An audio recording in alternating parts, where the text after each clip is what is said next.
Y a continuación, para comentar tan importante conferencia, nos complace presentar al panelista, doctor Guillermo Sandy Baltodano, abogado y notario público de Costa Rica, para quien pido un voto de aplauso y dejo en el uso de la palabra. Adelante, doctor Guillermo Sandy Baltodano, lo escuchamos.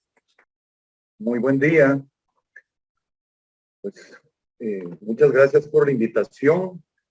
Quiero extender un especial agradecimiento al doctor Harold Tirado Chapoñán, Superintendente Nacional de los Registros Públicos de Perú, a la doctora Ana Belicia Miranda, ha dado una exposición magistral del tema de la jornada, y a toda la organización por confiar y creer en que nosotros pues podemos dar un pequeño aporte en toda esta temática.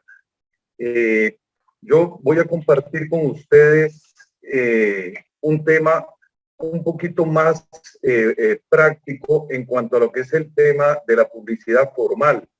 ¿Desde qué óptica? Voy a exponerles brevemente qué es el registro, por qué nace de una forma la publicidad formal y a dónde hemos llegado, tal y como lo ha expuesto doña Ana Belicia Miranda.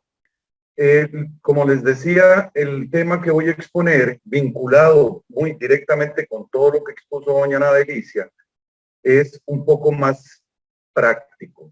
¿En qué sentido? Previo a entrar al tema propiamente, tenemos que comprender cuál es la formación del registro en Costa Rica, cómo nace, cuáles fueron sus principios desde un inicio y cómo se está dando la temática hoy día.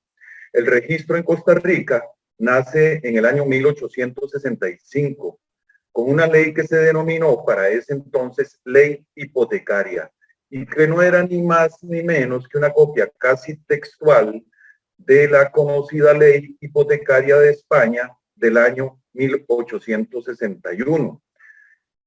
Como bien sabemos, esta normativa española fue raíz en muchos de los registros de Latinoamérica, por razones obvias, derivado de la conquista, etc. Esta legislación, y con solo el nombre basta entenderlo, lo que buscaba proteger era a los acreedores hipotecarios. Esa es la razón de ser.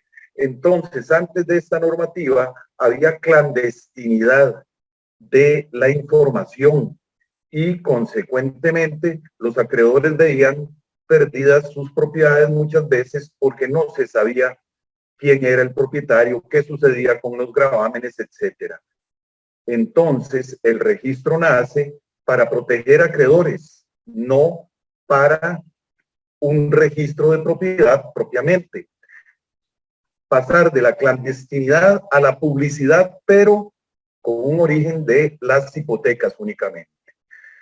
Esa legislación y con ese fin también nace en Costa Rica, y en el año 1888 esa normativa de la ley hipotecaria nuestra de 1865 es trasladada al Código Civil.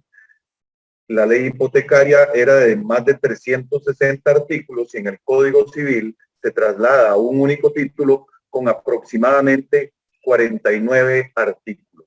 Eso hizo que se mutilaran, entre comillas, muchas de las manifestaciones esenciales del derecho registral. Sin embargo, hemos venido trabajando con eso porque lo principal se mantuvo. La naturaleza y origen de ese registro entonces era eliminar la clandestinidad para dar seguridad a través de la publicidad. Entonces, la razón de ser de los registros en aquel momento se mantiene hoy día. Seguridad a través de la publicidad. Una publicidad que puede ser con dos orientaciones, con efectos, o sea, lo que conocemos como publicidad material, o sin efectos, la publicidad noticia, lo cual no tiene mucho sentido. De esa publicidad se deriva entonces la publicidad material y la publicidad formal. Nosotros en Costa Rica, por supuesto que tenemos publicidad material, porque es una publicidad con efectos jurídicos manifestada directamente a través de la fe pública registral, a base de la presunción de certeza y seguridad de que la información contenida en los asientos registrales es cierta y exacta. Y esa sustantividad de la información se expone a través de la publicidad formal, como bien ya lo ha expuesto doña Ana Belicia. Algo muy importante vinculado con la publicidad es la naturaleza del registro desde el punto de vista ya más administrativo. En Costa Rica, que es un país muy pequeño, de 51,000 kilómetros cuadrados, desde un inicio tuvimos un único registro. Y esto fue ventajoso porque logró mantener con mayor facilidad los famosos criterios registrales, la unificación de criterios registrales que es tan compleja y que afecta directamente la publicidad o incide de alguna manera en esa publicidad. En otros países, como en el caso de ustedes, existen circunscripciones registrales que, de acuerdo con cada circunscripción, se crea un registro. Para nosotros esto ha sido una gran ventaja que se ha mantenido hasta hoy día. Otro punto importante es que la inscripción es facultativa y los efectos del registro es de un registro declarativo. Y eso es importante porque en España, a pesar de que traemos la raíz de la ley española, la hipoteca nunca fue constitutiva, ni lo ha sido, ni lo es en Costa Rica. Aspecto que en España todavía hoy se mantiene. Me parece que donde ustedes, en Perú, por lo menos en algún momento dado la hipoteca tenía un carácter constitutivo.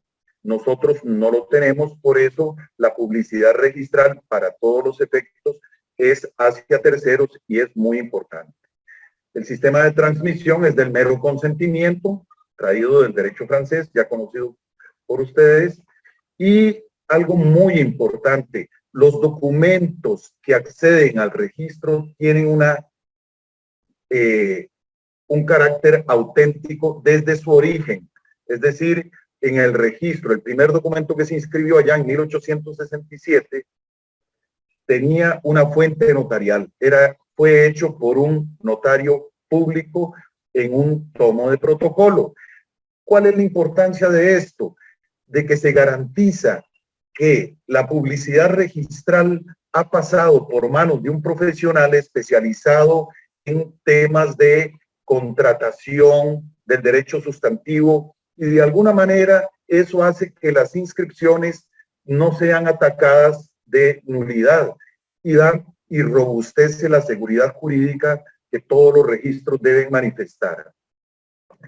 De tal manera que eso se mantiene hoy día. No hay acceso a documentación privada en el registro en Costa Rica. El otro punto importante es que la técnica utilizada desde 1865 hasta hoy día es la de folio real. Es decir, nace el registro por números de finca.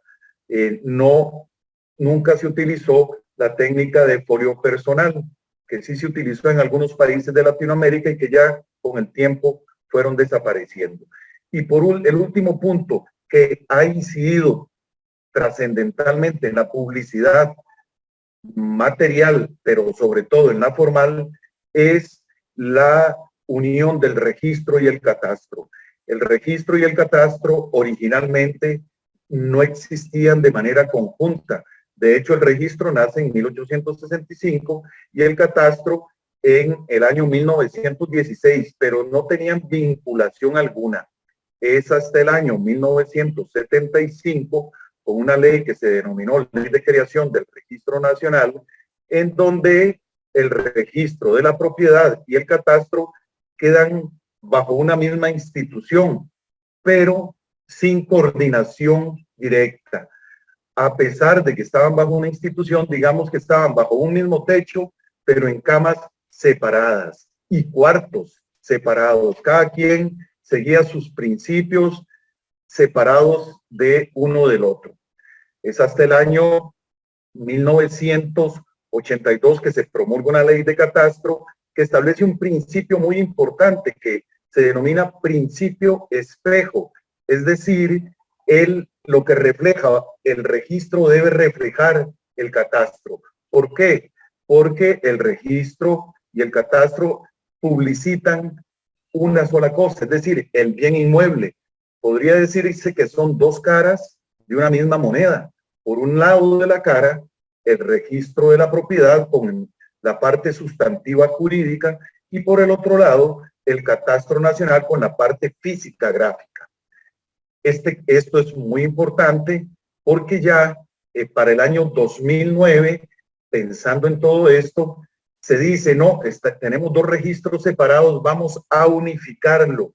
Está el registro de la propiedad y el catastro nacional. Ahora vamos a conformar un registro inmobiliario y ya no van a estar en camas separadas ni habitaciones separadas, sino que van a estar en una misma habitación, pero aún más cerca, en una misma cama. Eso lo vamos a ver un poco más adelante.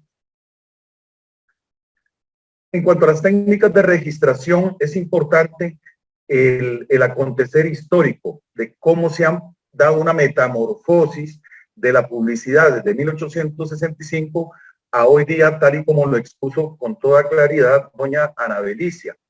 En 1865 solo habían libros, que eran manuscritos. Este que tengo yo acá era de una época más adelantada, allá por los años 70, en donde ya había máquina de escribir, pero los primeros libros se abrían de manera manuscrita. Entre el año 1865 y 1979 se da la primera transformación tecnológica en Costa Rica, basada en el microfilm y en un computador que en esas épocas el cambio de paradigma fue tremendo y hubo una oposición y una resistencia al cambio como la sucede hoy día, solo que en un mayor grado porque nadie sabía qué era un microfilm, nadie sabía qué era una computadora y se utilizó para no hacer la transición tan fuerte y tan impactante para los funcionarios registrales, los registradores y para los usuarios del registro, una transición interesante. Vean ustedes cómo funcionaba.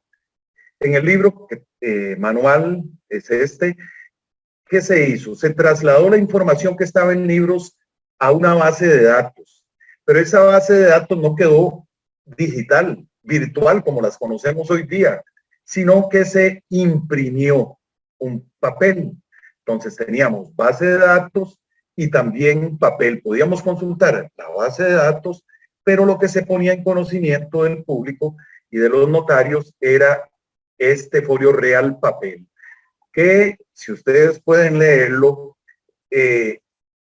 por razón de economía, las memorias de los computadores en aquellas épocas eran muy costosas, entonces la información era muy acortada, es decir, no había forma de exponer con detalle, como lo hacíamos en los libros, todo el contenido de un asiento registral. Entonces era una publicidad formal limitada de alguna manera. Este sistema teníamos entonces el respaldo del microfilm, porque ¿qué sucedía? Yo veía esta imagen y además me iba al microfilm para ver el documento del notario y complementar cualquier información que no podría ser transcrita en esta ficha de folio real. Este sistema que coexistió base de datos, papel y microfilm del 79 al 93, se da otra transición tecnológica importante y mucho más fuerte que la anterior en el año 93. Es cuando se desmaterializa el papel, es decir, desaparece totalmente el folio real papel y llegamos a lo que en aquel entonces denominamos folio real magnético. Es decir, ya lo único que había era una consulta a través de las bases de datos y el folio real magnético que se podía imprimir o dar, como bien ya lo expuso doña Ana Belicia, a través de certificaciones. Entonces, esta metamorfosis es muy interesante porque en algún momento dado coexistieron estos tres sistemas. Todavía hubo una época en que las fincas no se habían trasladado totalmente de tomos, todavía habían inmuebles que estaban en este sistema base de microfilm y ya estábamos trabajando con esta estructura de base de datos. Para que tengan conocimiento ustedes, la primera vez que se puso en conocimiento del público y los notarios el acceso a esta base de datos fue en el año 1986. En aquel entonces no había internet, ni siquiera sabíamos qué era eso, sino que se accedía a la base de datos del registro por medio de líneas telefónicas. Entonces, la empresa proveedora de servicios telefónicos en Costa Rica, que para aquel entonces era un monopolio estatal, creó una línea directa. Entonces los notarios podían ingresar a través de esa línea, era como una llamada telefónica, y entonces después de esperar que llamara, daba los tonos telefónicos, se accedía a la información y veía yo digitalmente la base de datos. Fue la primera vez en el año 86 en donde parecía verse una virtualidad del registro, pero todavía estaba con base en el microfilm. Resumiendo, y esto contiene mucho de lo que ya expuso doña Ana Belicia, la publicidad formal del registro de la propiedad y del registro de hipotecas es de estas fuentes, de tomos a través de certificaciones, de informes registrales, que es, el informe registral lo conocemos en Costa Rica como una copia. Yo hago una consulta a la base de datos de una propiedad inmueble, el registro me da una imagen textual de esa información. Es lo mismo de la certificación que mostró doña Ana Belicia, solo que no tiene los efectos de una certificación. Es como una fotocopia, cuando uno iba al libro y sacaba una fotocopia de esa información. Y luego también los asientos magnéticos que hoy día se ligan a través de la red de internet y las imágenes de los documentos inscritos que yo puedo visualizarlos también virtualmente. Esto es un poquito el resumen de lo que vimos. Esta es la imagen del tomo. Esta es la imagen del folio real con base en microfilm, que ya vimos. Y esto es el informe registral, como la fotocopia del tomo, porque no estaba certificado, sino que era una simple imagen del contenido, o es todavía, eso se usa hoy día. Les decía, y regreso aquí al tema de registro y catastro, porque es muy importante, al año 1982, cuando se promulga la Ley de Catastro Nacional, en donde se establece un primer enlace, una primera coordinación entre el registro y catastro, indicando ese famoso principio espejo. Pero vean qué interesante. Les decía que en este inicio el registro estaba por un lado en una habitación y el catastro por otro. No había una coordinación. Y el catastro lo que era prácticamente un archivo de planos. El agrimensor hacía su plano de agrimensura, o el topógrafo lo presentaba a la institución del Catastro Nacional y ahí se registraba, se decía registraba, pero no era una registración estricto sensu. Era un simple archivo porque no había confrontación, no había verificación, no había una calificación de ese plano. Simplemente se registraba o se archivaba ese plano. Por el contrario, en el registro de la propiedad, desde su inicio, el principio de calificación registral tuvo una aplicación absoluta en los términos que todos ustedes lo conocen. Es decir, todos los asientos registrales estaban garantizados con el filtro de la calificación registral. Y esto, por supuesto, que tenía un impacto directo en la publicidad material y la publicidad formal, porque estaba bien verificada la legalidad del documento. Existía una simple referencia en los planos y en las fincas de cada uno. Por ejemplo, si yo hacía una consulta en el registro de la propiedad, veía que aquí me citaba un número de plano catastrado, que está aquí. Y en su caso, en el plano catastrado, por aquí me decía el número de la finca. Era lo único que ligaba, digamos, esa información. Pero si los agrimensores hacían una localización o una ubicación del inmueble en donde no correspondía, eso no era controlado ni verificado. En el año 2009 en el año 2000, perdón, hay un cambio sustancial porque se inicia con un programa de regularización del registro de la propiedad y el catastro. ¿Qué significa esto? Que se pretendía normalizar la propiedad inmueble. Recuerden que les dije que el registro o que la propiedad inmueble son dos caras de una misma moneda. Eso lo que significa es que por un lado está el registro y por otro el catastro, pero son una sola cosa. Entonces, en ese año 2000 se inicia con ese programa de regularización en donde tenemos por un lado las fincas en el registro, por otro lado los planos.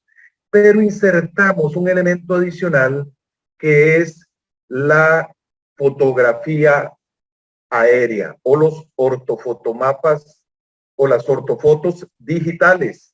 Entonces, ¿qué hizo el registro? El registro dijo, tenemos tres realidades que están dándonos inexactitudes registrales y tenemos que hacer un plan para sanear esas inexactitudes registrales. ¿En qué consistían? Voy a explicarlo brevemente para tratar de que se entienda. Teníamos, por ejemplo, en el registro de la propiedad, inmuebles que medían 1000 metros. Aquí decía la finca de fulano de tal, mide 1000 metros. Pero en el plano catastrado a lo mejor decía 1200 metros. Pero en la realidad, en la materialidad, si íbamos al terreno, el propietario decía que su propiedad medía 1500 metros. Ahora, ¿cuál de estas tres verdades o realidades era? Pues difícil de saber. Porque ni el plano era preciso, ni la información registral hecha por un notario tampoco lo era. Entonces, se comienza a hacer vuelos a nivel nacional, a hacer fotografía aérea y se comienzan a hacer expedientes de la información de cada uno. Por un lado, tenemos la finca en el registro, por otro lado, el plano en el catastro, que van a tener que imaginarse ustedes el plano ahí impreso, no me salió, pero esta es la imagen presumiblemente de un plano catastrado que ya vimos, y la fotografía aérea. ¿Qué teníamos que conformar? Pues hacer una conciliación entre el plano, lo que ya vimos, el plano, la imagen del plano, y el registro. Conciliar todos los datos posibles.